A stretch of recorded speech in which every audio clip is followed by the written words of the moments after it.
Welcome to Regime Technologies. I am Venkat. This is part 14 of ASP.NET video series. In this session, we'll learn about the properties, methods, and events of an ASP.NET button, link button, and image button controls.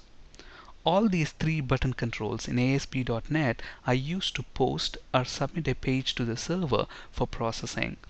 The button control is used to display a push button. We use the text property to change the text that appear on that control. Let's look at the demo. Let's drag and drop the button control from the toolbox. We have actually been working with the button control in this video series. So here on the button you see the text. This is the standard button control which appears as a push button. To change the text, we use the text property of the button control. So at the moment the text is button, but I want to change that to submit. As soon as I change that, you see the submit key word on the button control. When I double click that, the event handler gets generated, and let's say I want to print out a message to the response stream stating that button clicked, or let's call submit button clicked. The next button type that we talk about is the link button. And if you look at the link button, it's very much similar to a hyperlink. The look and feel of the link button, it appears like a hyperlink, but then it behaves like a button. Okay, so we use hyperlink to navigate to another page, whereas this link button control, when you click that, it posts back to the same page. And to change the text that appears on this link button, we use the text property. So let's change that to submit. And obviously when I double click that, the event handler for the link button gets generated. And let's say link button clicked. Alright, the next button type we have is the image button. As the name states, it's possible to associate an image with this button control.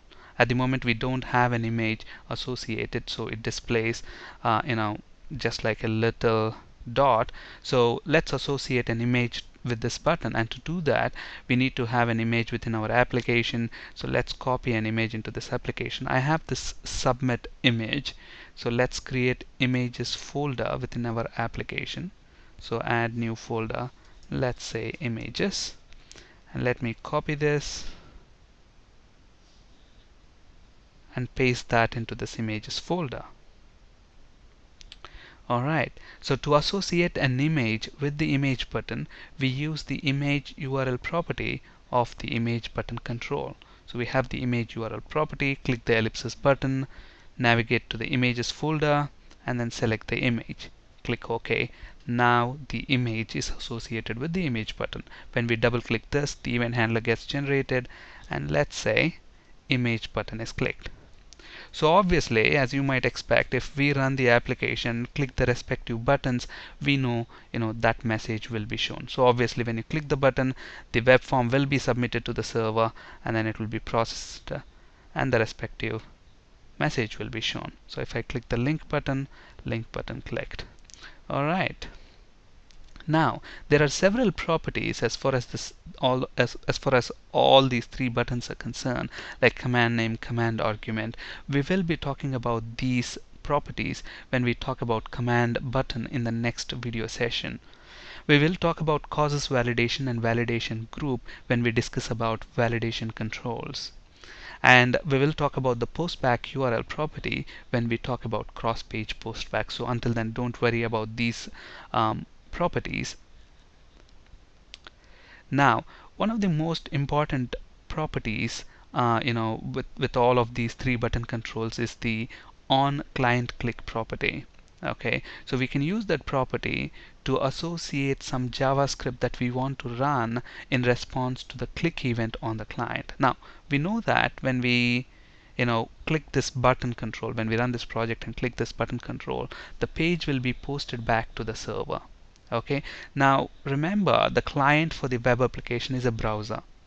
Now when we click the button, the click event can happen on the browser, that's on the client, as well as on the server. So in response to the click event on the client, you can do some processing, and obviously since the client is the browser and the browser can only understand JavaScript, so you will have to write JavaScript to respond to the client click event. Whereas on the server side, you can write that in C#, VB, or any .NET supported language. So basically what we need to understand here is that, the button control, any button control, push button or link button or image button, all of the three button controls, they expose click event on the client and on the server. And we can do some interesting things with a click event on the client. We have seen, what can the click event on the server side do. You can print out a message, or you can save a record into the database, you can delete records, etc. Similarly, on the client side, we can do several interesting things. For example, let's say when I click the button, you can show a confirmation to the user you are about to submit this page. Or many of the sites you might have seen when you are navigating along, and when you click a specific button, and if you are about to go to another site, you will get a message stating that you are about to leave this website, and once you click OK, you will be navigated to another site.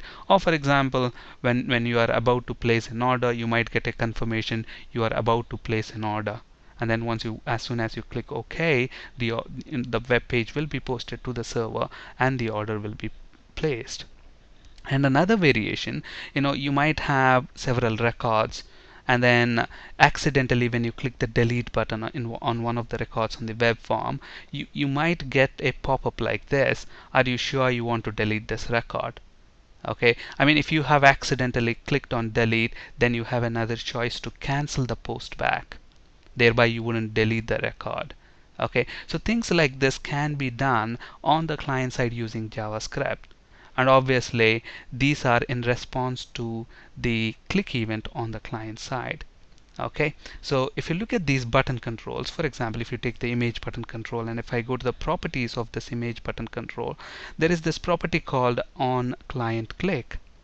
And then to this property you can specify the client. Look at the help, the client side script that is executed on a client side click event.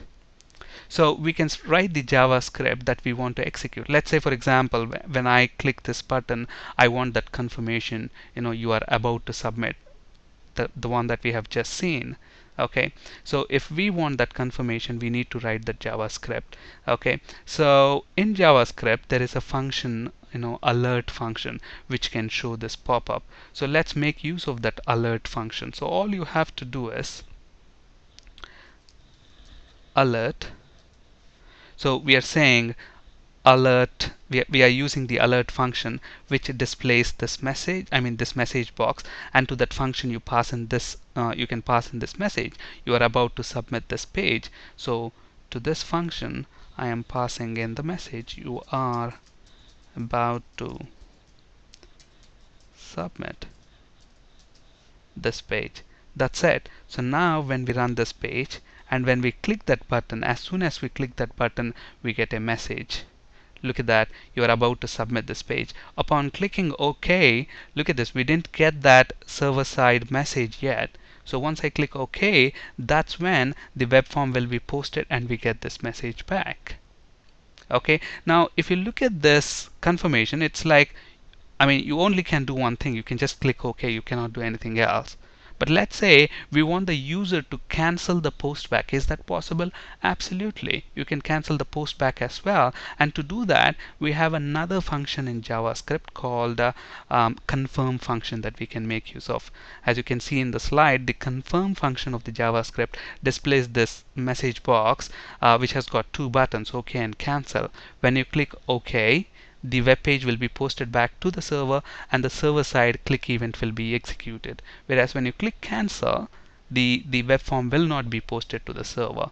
And then in the click event of this, in the server side click event, if you are deleting a record, that wouldn't happen because the page itself didn't get posted to the server. Okay, let's see how to achieve this. Again, this is pretty straightforward. Let's do that for the link button. Okay, so I go to F4. And then again, even the link button has got that property on client click. Okay, instead of doing that through the designer, let's do that through the source. So I have the link button here, and we can specify the client click property. So on client click. So here we specify the JavaScript that we want to run in response to the client click event. And to do that, we use the confirm function. So confirm, and we pass in a message to that. Are you sure you want to delete? Okay. Now, the interesting thing about this confirm function is, if you look at the slide, when you click the OK button, the confirm function returns true. When you click the cancel button, the confirm function returns false. So when it returns false, we want to return that value to the server, to the browser, not to submit the page to the server. So here we have to use the return keyword. So whatever this function returns, if it returns true, return that true, so that the web form will be submitted to the server for processing. If it returns false, return false, which will prevent the web form from being submitted to the server. So this return keyword is important here. Whatever the function is returning, return that value, and the browser will take the appropriate action. So now when we run this, let's close this, run this now, and when we click the link button, it should show us that confirmation box. Are you sure you want to delete? When I click OK, look at this. If I cancel, it doesn't post back to the server and I don't see that message. Whereas when I click OK, it gets posted back to the server and the server side click event is handled. Alright. So this is very useful property. We use it a lot of time. On this slide, you can find resources for ASP.NET, C# and SQL Server interview questions. That's it for today. Thank you for listening. Have a great day.